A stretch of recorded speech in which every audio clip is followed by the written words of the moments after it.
Kasako Media, tunaangazia maisha, tunaandika kesho. Jeshi la polisi mkoa wa Morogoro linamtafuta Helakum Kacheri kwa tuhuma za mauaji ya mkewe. Tukio hilo limetokea Januari 4, 2026 mchana, eneo la kitongoji cha Tindegali, kata ya Singisa, wilaya ya Morogoro, wakati wawili hawa wakiwa shambani. Mtuhumiwa alimshambulia marehemu kwa silaha yenye ncha kali sehemu mbalimbali za mwili wake, akimtuhumu marehemu kuendeleza mahusiano ya karibu na mzazi mwenzake wa awali.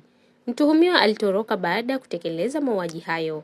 Wakati huo huo, jeshi la polisi Morogoro linafanya uchunguzi wa matukio mawili katika wilaya Kilombero na Mvomero. Tukio la awali limetokea Januari 4, 2026 asubuhi huko katika kitongoji cha Isaga, kata ya Mgeta, wilaya ya Morogoro, ambapo Jesse Malumba mwenye umri wa miaka 49, mkulima na mkazi wa Isagwa, alikufa akidhaniwa kunywa sumu ya kuulia magugu shambani. Uchunguzi wa awali umebaini kuwepo kwa mabaki ya dawa ya kuulia magugu iitwayo Bwana Fosi.